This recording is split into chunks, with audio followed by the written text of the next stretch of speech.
ஒட்டுமொத்தமாக இந்துக்களே ஒன்று கூடுங்கள் அப்படின்னு யோகியும் சொல்றாரு. டிம்பிள பார்த்து கேட்கிறாரு, நெறைய பேர் தாலிய பறிச்சவங்க அப்படின்னு. உடனே பிரியங்காவும் கவுண்டர் குடுக்குறாங்க. இந்த தாலி அரசியல், இந்துக்களே ஒன்று கூடுங்கள், அது உத்தரப்பிரதேசல எடுபடாதா சார்? பெரியார் குறித்து ஒரு அவதூறை பரப்பி, செருப்பால் அடித்தவர்கள், நாம் வணங்கக்கூடிய தெய்வத்தை செருப்பால் அடித்தவர்கள் வாக்கு கேட்டு வருகிறார்கள், சேலத்திலே செருப்பால் அடித்தார்கள் என்று ஒரு பிரச்சாரத்தை முன்னெடுத்தார்கள். ஆனால் உண்மை நிலை என்பது அதுவாக இல்லை. பெரியார் அதை செய்யவும் இல்லை, திராவிடர் கழகம் அதை செய்யவும் இல்லை. அதில் மாறுபட்ட கருத்து கொண்டிருந்தார் பெரியார் என்பதுதான் நிதர்சனமான உண்மை. பல இடங்களில் அதை ஆதாரங்களோடு திராவிடர் கழகத்தவர்களும் திராவிட இயக்கத்தின் மீது பற்று கொண்டவர்களும் மறுத்து இருக்கிறார்கள். ஆனால் அந்த தேர்தலில் தான் திராவிட முன்னேற்ற கழகம் மகத்தான வெற்றி பெற்று அதிகாரத்தை கைப்பற்றியது. அதன் பிறகு தாலி என்பது அடிமை சின்னமாக இருக்கிறது. திராவிடர் கழகத்தில் அங்கம் வகிப்போர், திராவிடர் கழகத்தில் அங்கத்தினராக இருப்போர் தங்களுடைய வீடுகளில் இருக்கக்கூடிய பெண்களுக்கு இதை எடுத்து சொல்லி தாலியை கலட்டுகிற ஒரு போராட்டத்தை அறிவிப்போம் என்று ஆசிரியர் வீரமணி அறிவித்தார் ஒரு 4 ஆண்டுகளுக்கு முன்பு. அப்போது திராவிடர் கழகத்திலே இருக்கக்கூடியவர்களுடைய குடும்பத்தினர் மனம் உவந்து அந்த பெண்களே தாலியை கலட்டி பெரியார் திடலில் ஒரு போராட்டமாக, அடையாள போராட்டமாக அந்த போராட்டம் நடந்தது. எங்கேயும் சென்று யாரையும் வலியுறுத்தவில்லை, யாருடைய மத நம்பிக்கையிலும் தலையிடவில்லை, யாரும் தாலி அணியக்கூடாது என்று யாரிடத்திலும் சொல்லவும் இல்லை. அந்த இயக்கத்தில் இருப்பவர்கள், அந்த இயக்கத்தினுடைய கொள்கையை பிடித்துக் கொண்டிருப்பவர்கள், அந்த கொள்கையின் மீது பிடிப்பு கொண்டு அந்த கொள்கையின் பால் ஈர்க்கப்பட்டவர்களிடத்திலே எடுத்து சொல்லப்பட்டு அவை அகற்றப்பட்டது. அதற்கு எதிர்த்தரப்பினர் என்ன சொன்னார்கள் தெரியுமா? தாலி எரித்த திராவிடர் கழகம் திமுகவின் துணையில் வருகிறது, தாலி எரித்த திமுகவுக்கா உங்கள் ஓட்டு என்று கேட்டார்கள். 2019 ஆண்டுக்கும் மகத்தான வெற்றியை மக்கள் தந்தார்கள். 2021 சட்டமன்ற தேர்தலிலும் மகத்தான வெற்றியை மக்கள் தந்தார்கள் என்பதை நாம் உணர்ந்து கொண்டோம். எனவே இப்போது இவர்கள் செய்திருக்கிற இந்த பொய் பிரச்சாரம், அப்படி ஒரு செய்தி எந்த இடத்திலும் காங்கிரஸ் கட்சியின் சார்பில் சொல்லப்படவே இல்லை. மாறாக இப்போது ரஜபுத்திரர்கள் போராட்டம் குறித்து பேசினோம் அல்லவா? அந்த ரஜபுத்திரர்களுடைய போராட்டத்துக்கு மிக முக்கியமான காரணமே ரஜபுத் சமூகத்தினுடைய பெண்கள் குறித்து தவறாக இழிவாக பேசியதாக அந்த மக்களிடத்திலே ஏற்பட்டிருக்கிற கோப கொந்தளிப்பு. அதற்காக 6 பேர் தீக்குளித்து உயிருக்கு ஆபத்தான நிலையில் இருக்கிறார்கள். மொத்தம் 11 பேர் தீக்குளித்தார்கள், 6 பேர் உயிருக்கு ஆபத்தான நிலையில் இருக்கிறார்கள். 8 பேருடைய நிலைமை மிக மிக கவலைக்கிடமாக இருக்கிறது. மீதி இருப்பவர்கள் இப்போது காப்பாற்றப்பட்டிருக்கிறார்கள் என்கிற செய்தி வந்திருக்கிறது. எனவே இவர்கள் வகுக்கிற வியூகங்கள் எல்லாம் எடுபடாமல், இவர்களுக்கு எதிராக வகுக்கப்படுகிற வியூகங்கள் எல்லாம் வெற்றியை நோக்கி நகருகிற ஒரு வேலையை பாரதிய ஜனதா கட்சியை அப்பட்டமாக நிர்மூலமாக்குகிற வேலையை செய்து கொண்டிருக்கிறது. இவர்களுடைய இந்த தாலி பிரச்சாரம் என்பது பொய்த்துத்தான் போகும். இவர்களுடைய தாலி பிரச்சாரத்தை நம்பி இந்து மதத்தின் மீது நம்பிக்கை கொண்டிருப்பவர்கள், இந்து மார்க்கத்தின் தங்களை இணைத்துக் கொண்டிருப்பவர்கள், தங்களுடைய வாழ்வில் நெறியாக ஏற்றுக்கொண்டிருப்பவர்கள் பாரதிய ஜனதாவினுடைய வாதத்தை ஏற்கப் போவதில்லை. இப்ப நிறைய நேயர்கள் ஒரே கேள்வியை திரும்ப கேட்டிருக்காங்க. ஒருவேளை மோடி வரக்கூடிய தேர்தலில் தோற்று பிஜேபி தோற்றால் பிஜேபியோட எதிர்காலம் எப்படி இருக்கும்? மோடியை RSS தூக்கி எறியுங்கிற மாதிரி எல்லாம் சொல்றாங்க. நீங்க எப்படி சார் பாக்குறீங்க? மோடியை ஏற்கனவே RSS கை கழுவி விட்டது என்பதுதான் நிதர்சனமான உண்மை. RSS எப்போதும் அடையாள அரசியலுக்கு தயாரான இயக்கம் அல்ல.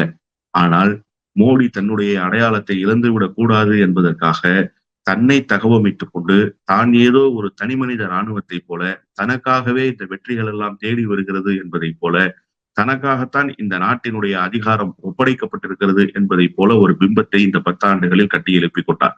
இது RSSக்கு அடிப்படையிலேயே விரோதமான ஒரு நடவடிக்கையாக பார்க்கப்பட்ட ஒரு நடவடிக்கை. எனவே RSSஐ பொறுத்தவரை மோடி RSSனுடைய குட் புக்கில் இல்லை என்பதுதான் நிதர்சனமான உண்மை.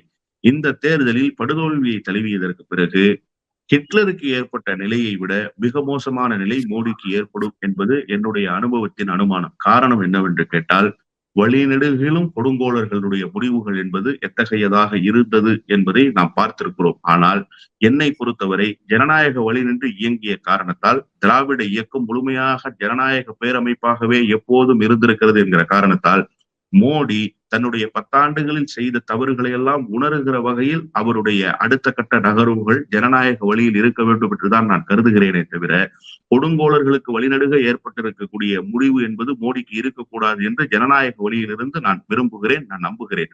ஆனால் மோடியினுடைய அரசியல் இந்த தேர்தலோடு முடிவுக்கு வந்துவிடும் என்பதுதான் உறுதியான நம்பிக்கை. அதை தான் நாட்டு மக்கள் எதிர்பார்த்து கொண்டிருக்கிறார்கள். இவரை போன்ற ஒரு மோசமான பிரதமரை இதுவரை சுதந்திர இந்தியா பார்த்ததே இல்லை. சுதந்திர இந்தியாவினுடைய பிரதமர்கள் பட்டியலை நீங்கள் எடுத்து போட்டால் அதிலே தலை சிறந்த ஆளுமைகள் 102 அணிசேரா நாடுகளுக்கு தலைமை தாங்கியவர் தான் இந்திரா காந்தி. இந்திரா காந்தியினுடைய சொல்லுக்கு கட்டுப்பட்டுத்தான் வங்கதேசம் என்கிற தனிநாடு பிரிந்து போனது. அதனால்தான் வங்கதேசத்தினுடைய பூர்வ குடிகள் இன்றைக்கும் இந்திரா காந்தியை ஆராதிக்கிறார்கள், மகிழ்கிறார்கள், அவரை தலையில் வைத்துக் கொண்டு கொண்டாடுகிறார்கள். அப்படிப்பட்ட சிறப்புகளை எல்லாம் கொண்டவர் தான் எமர்ஜென்சியை அறிவித்ததற்கு பிறகு இந்திரா காந்திக்கு ஏற்பட்ட அரசியல் வீழ்ச்சி என்ன என்பதை இந்த நாட்டு மக்கள் பார்த்திருக்கிறார்கள். அப்படிப்பட்ட சூழலில் எந்த விதமான பயனையும் தன்னுடைய பிரதமர் அதிகாரத்தை பயன்படுத்தி பிறருக்கு தந்துவிடாத மோடியினுடைய முடிவு எப்படி கொண்டாடத்தக்க முடிவாக இருக்கும் என்பதை இந்த தேர்தல் முடிவுக்கு பிறகு நாடு பார்க்கத்தான் போகிறது. மோடி அவர்கள் அடிக்கடி சொல்ற விஷயம் இன்னைக்கு இருக்கக்கூடிய நிலைமையில இது ட்ரெய்லருங்கிறாரு. இப்ப அடுத்த கட்டமா எனக்கு இந்த ஒரு வாய்ப்பை தாருங்க, இதோட என்னுடைய கடைசி தேர்தல் அப்படின்னு சொல்லி மக்கள்கிட்ட வாக்கு கேட்டால் அது எடுபடுமா? ஒரு அனுதாபாலை உருவாகுமா? இதுதான் கடைசி தேர்தல் என்றால் எந்த வகையில் கடைசி தேர்தல்? உங்களுடைய வயோதிகத்தின் அடிப்படையில் கடைசி தேர்தலா? உங்களுடைய சித்தாந்தத்தின் அடிப்படையில் கடைசி தேர்தலா? நீங்கள் எந்த இயக்கத்தை சார்ந்திருக்கிறீர்களோ அந்த இயக்கத்துக்கு இது கடைசி தேர்தலா என்பதை மோடி அறிவிப்பாரா? இன்னொன்று, பாரதிய ஜனதா கட்சி என்கிற ஒரு கட்சி இல்லை என்று சொன்னால் மோடி என்கின்ற மனிதர் இந்திய திருநாட்டிற்கு முகம் காட்ட முடியாமலேயே போயிருந்திருப்பார். இதுதான் திராவிட இயக்கத்துக்கும் இன்னொரு அமைப்புகளுக்கும் இருக்கக்கூடிய வேறுபாடு. ஏன் திராவிட இயக்கம் நின்று நிலை பெற்றது, இன்றைக்கும் உயிர்ப்போடு இருக்கிறது என்று சொன்னால், அந்த சித்தாந்தத்தை தாங்கி இருக்கிற அந்த கட்சியினுடைய கட்டமைப்பை விட அந்த சித்தாந்தத்தை ஊர் முழுக்க கொண்டு போய் சேர்த்த தலைவர்களுடைய பிம்பம் இருக்கிறது அல்லவா, அதுதான் அடிமனதில் கப்பி போயிருக்கிறது. பெரியார் பேசியதால் தான் திராவிட இயக்கம் வளர்ந்தது என்று நம்புகிறவன் நான். அண்ணா அரசியல் அதிகாரத்தை நோக்கி நகர்த்தியதால் தான் திராவிட இயக்கம் நிலை பெற்றது என்று நம்புகிறவன் நான். கலைஞரனுடைய மதிநுட்பமான அந்த திட்டங்கள், கலைஞர் கொண்டு போய் பட்டி தொட்டி எங்கும் திராவிட கழகத்தினுடைய திராவிட இயக்கத்தினுடைய கொள்கை கோட்பாடுகளை அதிகாரத்தின் வழியாக மக்கள் வயப்படுத்தியதனுடைய விளைவாகத்தான் திராவிட இயக்கம் நின்றிருக்கிறது என்று நம்புகிறவன் நான். எனவே இந்த தலைவர்கள் எல்லாம் அப்படி பேசினால் அது மக்களிடத்திலே எடுபடும். ஆனால் மோடி ஏற்கனவே கட்டி எழுப்பப்பட்ட மாளிகையில் குடி போன ஒரு நபர் தான். பாம்புக்கு கரையான் புத்து கட்ட பாம்பு குடி புகுந்த கதை என்று சொல்வார்கள். அதுபோல அது ஏற்கனவே கட்டப்பட்ட கரையான் புற்று. அதற்குள் போய் குடியேறியவர் தான் மோடியை தவிர, மோடி கடைசி தேர்தல் என்று சொல்லுவதற்கு மோடிக்கு முகாந்திரமும் இல்லை, மக்கள் அதை ஏற்றுக்கொள்ளவும் போவதில்லை. ஆனால் உண்மையிலேயே இந்த நாட்டு மக்கள் உணர்ந்திருக்கிறார்கள், இதுதான் மோடிக்கு கடைசி தேர்தல். அதை மோடி அறிவிக்க வேண்டிய அவசியம் இல்லை, மக்கள் முடிவெடுத்து விட்டார்கள். இந்த முறை தோல்வியை தந்து பாரதிய ஜனதா கட்சியை அதிகாரத்திலிருந்து அப்புறப்படுத்தினால் இனிமேல் மோடி என்கின்ற மனிதர் இந்திய அரசியல் வரலாற்றில் இருந்த இடம் தெரியாமல் போவார். அவருக்கான வாய்ப்பும் இனி இல்லை. அவர் ஓய்வுக்கு சென்று விடுவார் என்று மக்கள் உறுதியாக நம்புகிறார்கள். அதனால் பாரதிய ஜனதா கட்சியை வீட்டுக்கு அனுப்ப வேண்டும் என்பதில் அவர்கள் உறுதியாக இருக்கிறார்கள். சார், கடைசி கேள்வி. இப்ப ஒரு கட்ட தேர்தல் முடிந்தது கர்நாடகத்துல. திடீரென்று 3500 கோடி ரூபாய் இப்ப ஒன்றிய அரசு கொடுத்திருக்காங்க. தமிழ்நாட்டுக்கு 256 கோடி கொடுத்திருக்காங்க. இவ்வளவு நாள் கொடுக்காம கர்நாடகத்துக்கு திடீர்னு ஒரு கட்ட தேர்தல் முடிஞ்சவன அறிவிச்சதுக்கு என்ன காரணம்? தோல்வி பயம் கண்ணில் தெரிகிறது என்பதைத்தான் இந்த நிதியை அவசர கதியில் அவர்கள் வழங்கி இருப்பதன் மூலமாக நாம் புரிந்து கொள்ள முடிகிறது. தமிழ்நாட்டில் தென் மாவட்டத்திலும் சென்னையிலும் பேய் மழை பெய்து தீர்த்தது. அதை மீட்டுருவாக்கம் செய்வதற்கே ஏறக்குறைய 2 மாத காலங்கள் குறைந்தபட்ச அவகாசமாக எடுக்கும் என்றுதான் எல்லோரும் கருதினார்கள். சென்னை வாசிகள் கவலை தோய்ந்த முகத்தோடு இருந்தார்கள் என்பது உண்மை. ஆனால் மிக குறுகிய காலமாக 15 நாட்களுக்குள்ளாக இயல்பு நிலை திரும்புகிற அளவிற்கு நடவடிக்கையை சென்னை மாநகராட்சியும் தமிழ்நாடு அரசும் முனைப்போடு செய்து முடித்தது. அதற்கான நிதி, நிவாரணத்துக்கு தர வேண்டிய பணம் ஒன்றிய அரசிடமிருந்து தரப்பட்டதா என்று கேட்டால் மாநிலத்துக்கு தர வேண்டிய தொகுப்பை தந்தார்கள். ஸ்டேட் ஃபண்டினுடைய அலோகேஷன் இருக்கிறது அல்லவா, அதை கொடுத்தார்கள்.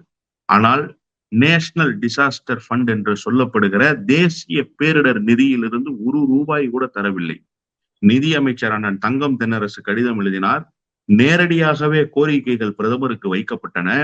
தமிழ்நாட்டினுடைய முதலமைச்சர் இது குறித்து பேசினார். ஆனால் அதற்கெல்லாம் செவி சாய்க்கவில்லை. மாறாக நிர்மலா சீதாராமன் அம்மையார் தனக்கே உண்டான ஆணவத்தோடு திமிரோடு நாங்கள் என்ன ஏடிஎம் மிஷினா என்று கேட்டார். ஜிஎஸ்டி செலுத்துகிற நாங்கள் ஏடிஎம் மிஷினாக உங்களுக்கு இருக்கிற பொழுது எங்களிடமிருந்து வசூல் செய்யப்பட்ட ஜிஎஸ்டி எங்களுக்கு தர வேண்டிய தொகுப்பை கூட நீங்கள் தருவதற்கு மறுக்கிற பொழுது நாங்கள் ஏன் உங்களிடத்திலே அந்த பணத்தை கேட்கக்கூடாது என்ற கேள்விகள் எல்லாம் தமிழ்நாட்டில் இருந்து எழுந்தது.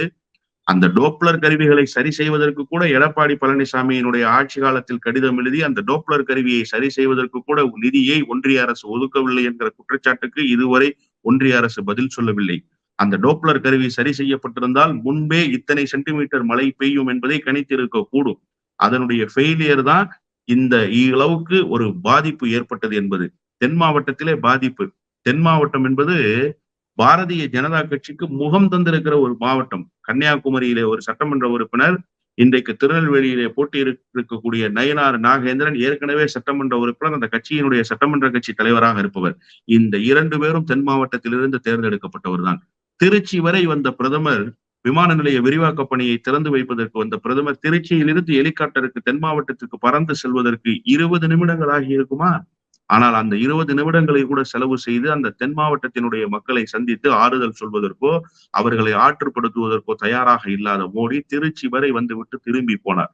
இப்படியெல்லாம் செய்துவிட்டு தமிழ்நாட்டுக்கு ஒரு மாற்றாந்தாய் மனப்பான்மையோடு நடந்து கொண்டு விட்டு இப்போது இந்த சொற்பமான நிதியை ஒதுக்கி இருக்கிறார்கள் என்பதை நாம் கவனத்தில் கொள்ள வேண்டியிருக்கிறது. காரணம் என்ன?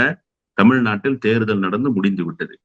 இப்படியே தேர்தல் நடக்கவில்லை என்று சொன்னாலும் தமிழ்நாடு அவர்களுக்கு வெற்றி வாய்ப்பை தேடி தராது என்கிற காரணத்தால் தான் தமிழ்நாட்டை மாற்றாந்தாய் மனப்பான்மையோடு நடத்துகிறார்கள். ஆனால் கர்நாடகத்துக்கும் இதே நிலைமைதான். ஏன் என்று சொன்னால் அங்கே காங்கிரஸ் அதிகாரத்தில் இருக்கிறது. சித்தராமையா அண்மையிலே நாங்கள் நீதிமன்றத்துக்கு போகிறோம் என்கிற அறிவிப்பை வெளியிட்டார் என்பதை நாம் நினைவுபடுத்தி பார்க்க வேண்டி இருக்கிறது. காரணம், இவர்கள் தர வேண்டிய நிவாரணத் தொகையை தரவே இல்லை.